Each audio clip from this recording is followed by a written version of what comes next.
కృష్ణా జిల్లా మచిలీపట్నంలో జంట హత్య కేసు నిందితుల అరెస్టుకు డిమాండ్ చేస్తూ నిరసన చేపట్టారు.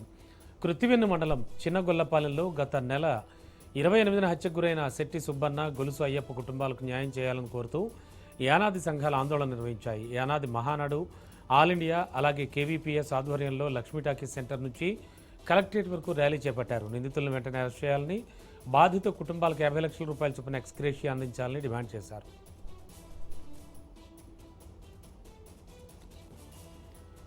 కృష్ణా జిల్లా యనమల కుదురు కొండపై ఉన్న శివాలయంలో దొంగలు హల్చల్ చేశారు. అర్ధరాత్రి సమయంలో ఆలయంలోకి చొరబడిన దుండగులు శివాలయం వినాయకుడి ఆలయంలోని 2 హుండీలను పగలగొట్టారు. సమాచారం అందుకున్న పోలీసులు ఘటనా స్థలికి చేరుకుని పరిశీలించారు. క్లూస్ టీం ఆధారాలు సేకరిస్తోంది. హుండీలోని నగదు, ఇతర వివరాలపై పోలీసులు దర్యాప్తు చేపట్టారు. నెల్లూరు జిల్లా వింజమూరు ఎస్సీ బాలుర హాస్టల్లో విద్యార్థుల ఆందోళనకు దిగారు. వార్డెన్ వ్యవహారశైలిపై అసంతృప్తి వ్యక్తం చేస్తూ హాస్టల్ ఎదుట నిరసన చేపట్టారు. విద్యార్థులతో అనుచితంగా మాట్లాడుతున్నారని, హాస్టల్ సమస్యలను పట్టించుకోవడం లేదని ఆరోపించారు. మెనూ ప్రకారం భోజనం అందడం లేదని, నాణ్యత లేని ఆహారం ఇస్తున్నారని ఆవేదన వ్యక్తం చేశారు. సమస్యలపై వెంటనే విచారణ జరిపి బాధ్యులపై చర్యలు తీసుకోవాలని విద్యార్థి సంఘాలు, ఎంఆర్పీఎస్ నాయకులు డిమాండ్ చేశారు. ఎన్టీఆర్ జిల్లా జగ్గైపేటలో రిజిస్ట్రేషన్ సేవల ప్రైవేటీకరణకు వ్యతిరేకంగా దస్తావేజులేఖరులు నిరసన చేపట్టారు. సబ్ రిజిస్ట్రార్ కార్యాలయం ఎదుట జీవో నెంబర్ 396ను వ్యతిరేకిస్తూ ఆందోళన నిర్వహించారు. ఈ నిరసనకు వైసీపీ నియోజకవర్గ సమన్వయకర్త తన్నీర్ నాగేశ్వరరావు, పార్టీ శ్రేణులు మద్దతు తెలిపారు. రిజిస్ట్రేషన్ కార్యాలయాలను ప్రైవేటు సంస్థలకు అప్పగించడం పట్ల చిన్న ఉద్యోగులు ఉపాధి కోల్పోతారని ఆయన ఆరోపించారు. జీవో నెంబర్ 396ను ప్రభుత్వం వెంటనే ఉపసంహరించుకోవాలని డిమాండ్ చేశారు.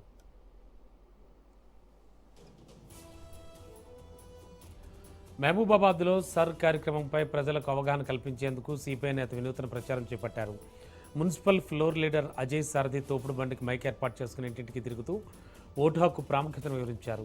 ఎస్ఐఆర్ కార్యక్రమం గడువు సమీపిస్తున్న నేపథ్యంలో ప్రతి ఓటరు తప్పనిసరిగా ప్రక్రియను పూర్తి చేయాలని సూచించారు. ఓటర్ జాబితాలో తమ పేర్లను పరిశీలించుకోవాలని, దరఖాస్తులను వెంటనే అధికారులకు అందజేయాలని కోరారు. ఈ కార్యక్రమంలో పలువురు సిపిఐ కార్యకర్తలు పాల్గొన్నారు.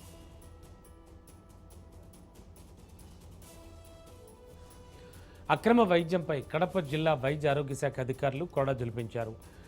టీ సుండుపల్లి మండలంలో నిబంధనలకు విరుద్ధంగా నిర్వహిస్తున్న ప్రథమ చికిత్స కేంద్రాలపై అధికారులు తనిఖీలు చేపట్టి చర్యలు తీసుకున్నారు. అర్హత లేకుండా వైద్యం చేస్తూ ప్రజల ప్రాణాలతో చెలగాటమాడే వారిపై కఠిన చర్యలు తప్పవని హెచ్చరించారు. మందులు ఇవ్వడం, ఇంజక్షన్లు చేయడం వంటి సేవలు అర్హత కలిగినటువంటి వైద్యులు మాత్రమే అందించాలని సూచించారు. ప్రజలు కూడా అక్రమ వైద్య కేంద్రాల పట్ల అప్రమత్తంగా ఉండాలని అధికారులు కోరారు.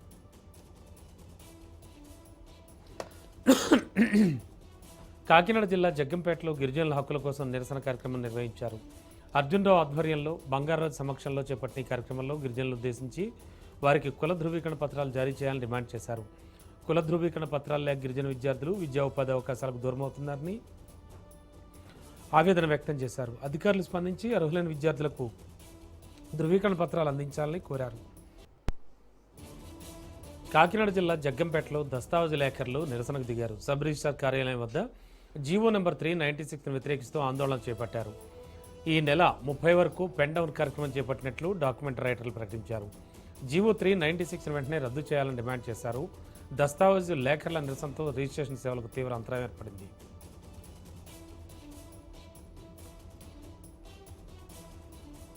రఘునాథపాలెం మండలం రాంక్య తాండాలో విషాద ఘటన ఒకటి చోటు చేసుకుంది. 3 నెలల క్రితం హరియ తాండాకు చెందినటువంటి అనిత్తో వివాహం జరిగిన సదర్లాల్ భార్య వేధింపులతోనే మనస్తాపానికి గురై ఆత్మహత్య చేసుకున్నాడని కుటుంబ సభ్యులు ఆరోపిస్తున్నారు.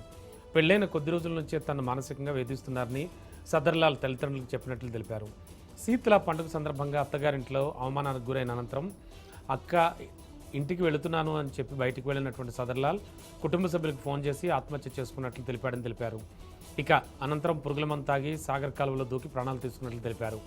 ఘటనపై సదర్లాల్ కుటుంబ సభ్యులు రఘునాథపాలెం పోలీస్ స్టేషన్లో భార్య అనితపై ఫిర్యాదు చేశారు. పోలీసులు దర్యాప్తు చేపట్టారు. మల్కాజ్గిరి కమిషనరేట్ పరిధిలో వరుస బైక్ చోరీలకు పాల్పడుతున్న నిందితుడిని నేరేడుమిడి పోలీసులు అరెస్ట్ చేశారు. నిందితుడితో పాటు చోరీ సొత్తు కొనుగోలు చేసిన మరో వ్యక్తిని అదుపులోకి తీసుకున్న పోలీసులు వాళ్ళ నుంచి 11 ద్విచక్ర వాహనాలను స్వాధీనం చేసుకున్నారు. సీసీటీవీ ఫుటేజ్, సాంకేతికాధారాల సాయంతో మేడ్చల్ జిల్లా అత్తివెల్లి గ్రామానికి చెందిన గుడిసె సుశాంత్ను గుర్తించి అరెస్ట్ చేసినట్లు మల్కాజ్గిరి డీసీపీ శ్రీధర్ తెలిపారు. నిందితుడిపై నమోదైన 14 బైక్ చోరీ కేసులను ఛేదించినట్లు వెల్లడించారు.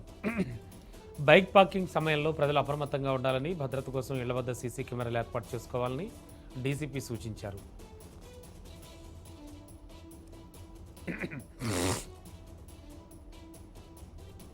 రాజేందర్ నగర్లోని ప్రొఫెసర్ జయశంకర్ తెలంగాణ వ్యవసాయ విశ్వవిద్యాలయంలో ఎంఎస్సీ అర్హత ఆధారంగా మంజూరైన అడ్వాన్స్డ్ ఇంక్రిమెంట్ల ఉపసంహరణ అలాగే రికవరీ చర్యలు నిరసిస్తూ తెలంగాణ అగ్రికల్చర్ సైంటిస్ట్ అసోసియేషన్ టాసా ఆందోళనకు నోటీస్ జారీ చేసింది. ఈ మేరకు యూనివర్సిటీ రిజిస్ట్రార్కు లిఖితపూర్వకంగా నోటీస్ అందజేసినట్లు తెలిపింది. యూజీసీ నిబంధనల ప్రకారం మంజూరైన 2 అడ్వాన్స్ ఇంక్రిమెంట్లను ఉపసంహరించడం, వేతన రికవరీ చేపట్టడం పునఃపరిశీలించాలని పలుమార్లు కోరినా స్పందన రాలేదని టాసా తెలిపింది. ఈ నిర్ణయం వల్ల 250 మందికి పైగా అధ్యాపకులు, శాస్త్రవేత్తలు ఆర్థికంగా, మానసికంగా ఇబ్బందులు ఎదుర్కొంటున్నారని తెలిపింది. సమస్య పరిష్కారం కాకపోతే ఆందోళన కార్యక్రమాలు చేపడతామని టాసా స్పష్టం చేసింది.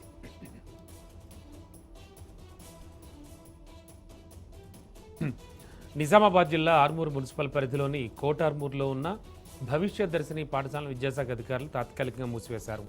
పాఠశాల యాజమాన్యానికి నోటీసులు జారీ చేసి తదుపరి ఆదేశాలు వచ్చే వరకు పాఠశాల నిర్వహించరాదని ఆదేశించారు. ఇటీవల ఇంగ్లీష్ మీడియం పాఠశాలలో నిబంధనలకు విరుద్ధంగా ఉర్దూ పాఠాలు బోధిస్తున్నారంటూ బీజేపీ నాయకులు ఆందోళన చేపట్టారు. దీనిపై ఫిర్యాదు అందడంతో విద్యాశాఖ అధికారులు విచారణ నిర్వహించారు. ఇక్కడ నిబంధనల ఉల్లంఘన జరిగినట్లు గుర్తించడంతో పాఠశాలపై తాత్కాలిక మూసివేత చర్యలు తీసుకున్నట్లు అధికారులు తెలిపారు.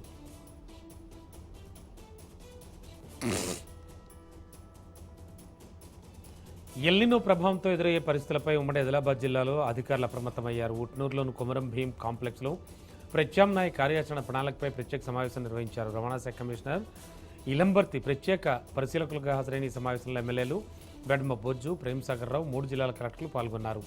ఎల్నినో ప్రభావంతో వర్షపాతం తగ్గి వ్యవసాయ రంగంపై తీవ్ర ప్రభావం పడే అవకాశం ఉందని అధికారులు తెలిపారు. రైతులకు పంట మార్పిడిపై అవగాహన కల్పించాలని, అలాగే నీటి వనరుల సంరక్షణకు చర్యలు చేపట్టాలని సూచించారు. రానున్న రోజుల్లో తాగునీటి సమస్యలు తలెత్తకుండా అన్ని శాఖలు సమన్వయంతో పనిచేయాలని అధికారులను ఆదేశించారు. ప్రజా సమస్యలను పరిష్కరించడానికి ప్రభుత్వం చర్యలు తీసుకుంటుందని ఎమ్మెల్యేలు తెలిపారు.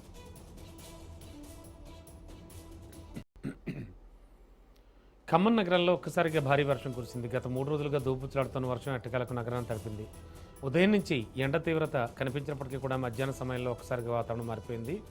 తొలుత కారు మబ్బులు కమ్ముకుని చిరుజల్లులతో మొదలైన వర్షం కొద్దిసేపటికే భారీ వర్షంగా మారింది. వర్షంతో నగరవాసులకు కొంత ఉపశమనం లభించింది. వర్షాభావ పరిస్థితులతో ఆందోళన చెందుతున్న రైతులకు ఈ వానలు ఊరటనిచ్చాయి. మరిన్ని వర్షాలు కురవాలని రైతులు, ప్రజలు ఆశిస్తున్నారు.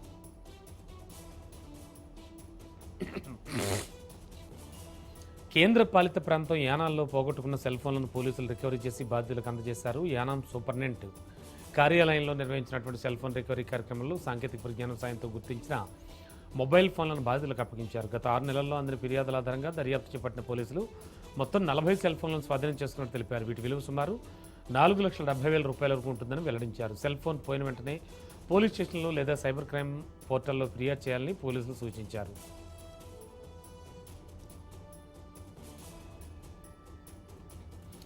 జీవో నెంబర్ 396ను రద్దు చేయాలంటూ బాపట్ల జిల్లా చీరాల సబ్ రిజిస్టర్ కార్యాలయం ఎదుట డాక్యుమెంట్ రైటర్స్ ఆందోళన చేపట్టారు. నిరసన కారణంగా రిజిస్ట్రేషన్ సేవలకు అంతరాయం ఏర్పడింది. ప్రభుత్వం ఆర్ఎస్కేలను ఏర్పాటు చేయడం వల్ల తమ జీవనోపాధి దెబ్బతింటోందని డాక్యుమెంట్ రైటర్లు ఆవేదన వ్యక్తం చేశారు. జీవో 396 వ్యతిరేకంగా ఈ నెల 30 వరకు కూడా రాష్ట్ర వ్యాప్తంగా పెన్డౌన్ కార్యక్రమం నిర్వహించనున్నట్లు తెలిపారు. ప్రభుత్వం వెంటనే జీవో 396ను రద్దు చేసి తమ సమస్యలు పరిష్కరించాలని డాక్యుమెంట్ రైటర్లు డిమాండ్ చేశారు.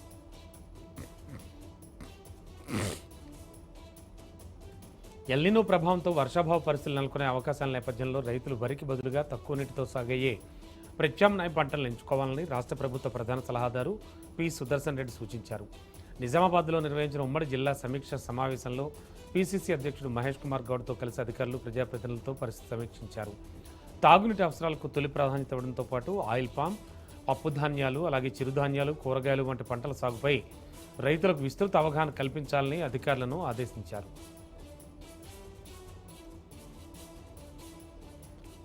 అనంతపురం జిల్లాలో ఆత్మహత్యాయత్నం ఘటన ఒకటి కలకలం రేపింది. అనంతపూర్ రూరల్ మండలం ఆలమూరు గ్రామానికి చెందినటువంటి వైసీపీ కార్యకర్తల అంకె నరేంద్ర పురుగులమం తాగి ఆత్మహత్యాయత్నానికి పాల్పడ్డాడు. ఘటనకు ముందు రికార్డు చేసినటువంటి సెల్ఫీ వీడియోలో ఎస్ఐఆర్ ఓట్ల మార్పులు చేర్పులపై ప్రశ్నించినందుకే ఆలమూరుకు చెందిన టీడీపీ నాయకుడు గోనుగుంట్ల సూర్యనారాయణ తనపై తప్పుడు కేసులు పెట్టించి కుటుంబాన్ని వేధించారని ఆరోపించాడు.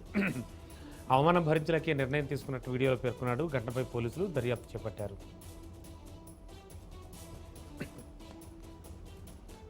అంబేద్కర్ కోనసీమ జిల్లా అమలాపురంలో జరిగే చారిత్రక తాలిం ఖానా విన్యాసాలకు జాతీయ పండుగ హోదాలా కల్పించాలని బీజేపీ రాష్ట్ర అధికార ప్రతినిధి వల్లా పవన్ కుమార్ ప్రభుత్వాన్ని కోరారు. జిల్లా కలెక్టరేట్లో జాయింట్ కలెక్టర్లకు వినతిపత్రం అందజేసిన ఆయన విజయదశమి సందర్భంగా జరిగే ఈ వేడుకకు దేశవ్యాప్తంగా లక్షలాది మంది హాజరవుతామని తెలిపారు. సుమారు 60 రకాల కళా సాంస్కృతిక ప్రదర్శనలతో ప్రత్యేక సంతరించుకున్న తాలిం ఖానాకు జాతీయ స్థాయిలో గుర్తింపు కల్పించాలని విజ్ఞప్తి చేశారు.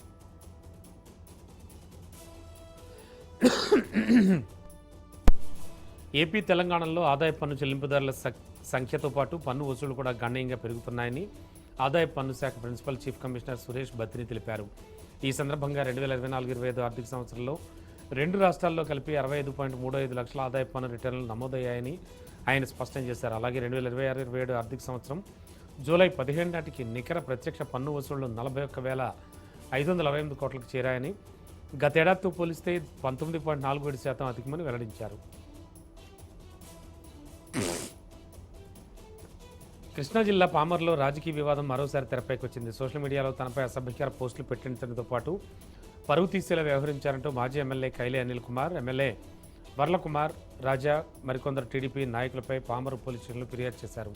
తన ఫిర్యాదుపై పోలీసులు వెంటనే చర్యలు తీసుకోవాలని ఆయన డిమాండ్ చేశారు. అలాగే ఎమ్మెల్యేపై అవినీతి చేశారని ఆయన ఆరోపించారు.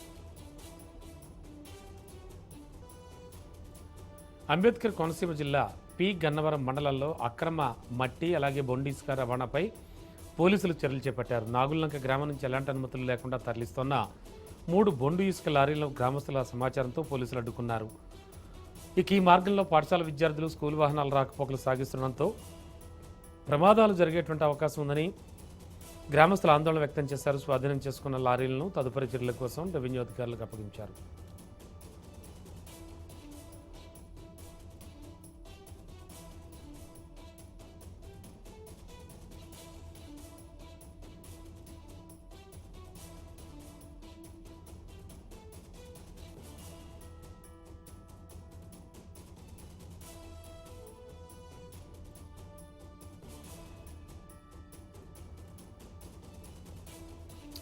సోనం వాంగ్చుక్ దీక్ష భగ్నం ఘటనను ఖండిస్తూ నీట్ పరీక్ష పేపర్ లీక్ వ్యవహారానికి బాధ్యత వహిస్తూ కేంద్ర విద్యాశాఖ మంత్రి ధర్మేంద్ర ప్రధాన్ రాజీనామా చేయాలని సిఐటియు నాయకులు విశాఖలో నిరసన చేపట్టారు. జగదాంబ జంక్షన్లో నిర్వహించిన ఆందోళనలో కార్మికులు, శ్రామిక మహిళా సమన్వయ కమిటీ సభ్యులు పాల్గొని కేంద్ర ప్రభుత్వానికి వ్యతిరేకంగా నినాదాలు చేశారు. నీట్ పరీక్షల్లో జరిగిన అవకతవకలపై సమగ్ర విచారణ జరిపి బాధ్యులపై కఠిన చర్యలు తీసుకోవాలని వారు డిమాండ్ చేశారు.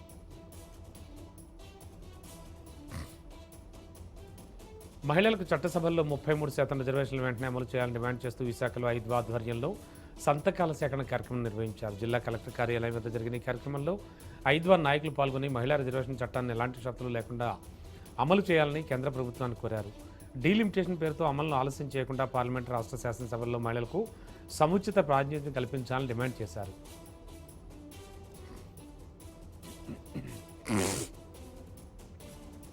విశాఖపట్నంలో టిడ్కో ఇళ్ల లబ్ధిదారులు జిల్లా కలెక్టరేట్ ఎదుట నిరసనకు దిగారు. దువ్వాడ, తలారి, వానిపాలెం టిడ్కో గృహాలను వెంటనే అప్పగించాలని డిమాండ్ చేశారు. దాదాపు 10 ఏళ్లుగా ఇళ్ల కోసం ఎదురు చూస్తున్నామని, బ్యాంకు రుణాలపై వడ్డీలు చెల్లిస్తూ అద్దె ఇళ్లలో తీవ్ర ఇబ్బందులు ఎదుర్కొంటున్నామని ఆవేదన వ్యక్తం చేశారు. నిర్మాణ పనులు పూర్తయినా ఇల్లు అప్పగించలేదని, కాలనీలో విద్యుత్, తాగునీరు తదితర మౌలిక సదుపాయాలు కల్పించి వెంటనే గృహాలు అందించాలని ప్రభుత్వాన్ని కోరారు.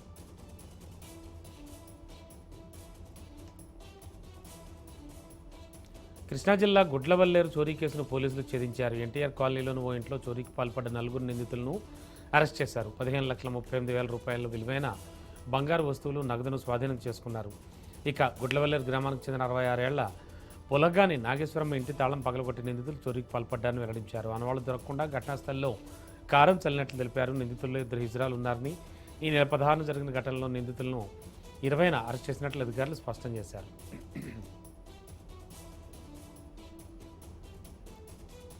కూకట్పల్లి కేపీహెచ్బీ 9th ఫేజ్లో లిఫ్ట్లో తల్లి, చిన్నారి చిక్కున్న ఘటన కలకలం రేపింది. భవనం లిఫ్ట్లో ఇరుక్కుపోయిన ఇద్దరిని పోలీసులు సకాలంలో స్పందించి సురక్షితంగా బయటకు తీసుకొచ్చారు. సమాచారం అందుకున్న పెట్రోల్, మొబైల్ సిబ్బంది వెంటనే ఘటనాస్థలికి చేరుకుని సహాయక చర్యలు చేపట్టారు. తమను కాపాడిన పోలీసులకు తల్లి కృతజ్ఞతలు తెలిపారు. తల్లి, చిన్నారి ఇద్దరు క్షేమంగా ఉన్నారు.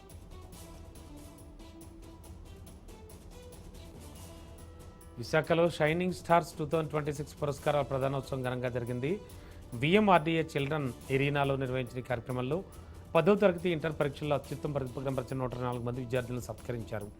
ప్రతిభావంతులకు మెడల్స్, ప్రశంసా పత్రాలతో పాటు 20,000 రూపాయల నగదు ప్రోత్సాహకాలను అందించారు. కార్యక్రమంలో ఎమ్మెల్యేలు వెలగపూడి రామకృష్ణబాబు, విష్ణుకుమార్ రాజు, విఎంఆర్డీఏ చైర్మన్ ప్రణవ్ గోపాల్ పాల్గొన్నారు. ప్రభుత్వ పాఠశాలలో విద్యా ప్రమాణాల పెరుగుదలకు ప్రత్యేక చర్యలు తీసుకుంటున్నామని తెలిపారు.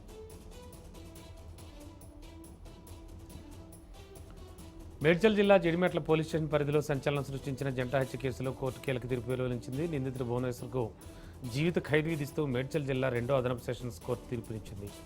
ఉద్యోగాలు ఇప్పిస్తామని నమ్మబలికి జార్ఖండ్ నుంచి హైదరాబాద్కు తీసుకొచ్చిన ఒకరిలో ఇద్దరిని హత్య చేసిన కేసులో అతను దోషిగా నిర్ధారించారు. హత్య అనంతరం ఘటనను ప్రమాదంగా చిత్రీకరించే ప్రయత్నం చేసినట్లు దర్యాప్తులో తేలింది.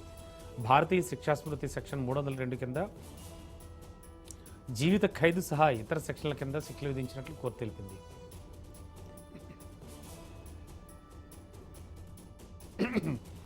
పెద్దపల్లి జిల్లాలో కాంగ్రెస్ ప్రభుత్వ విద్యా విధానాలపై బీఆర్ఎస్ రాష్ట్ర నాయకుడు ఆర్ఎస్ ప్రవీణ్ కుమార్ తీవ్ర విమర్శలు చేశారు. అజీం ప్రేమ్జీ ఫౌండేషన్ స్కాలర్షిప్లు పొందిన విద్యార్థుల సన్మాన కార్యక్రమంలో పాల్గొన్న ఆయన ఫీజు రియంబర్స్మెంట్ విషయంలో ప్రభుత్వం నిర్లక్ష్యంగా వ్యవహరిస్తోందని ఆరోపించారు. పేద విద్యార్థులకు ఒక న్యాయం, అధికార పార్టీ నేతల కుటుంబాలకు మరో న్యాయం అంటూ ముఖ్యమంత్రి రేవంత్ రెడ్డిని ప్రశ్నించారు. విద్యార్థుల ఫీజు రియంబర్స్మెంట్ హక్కుల కోసం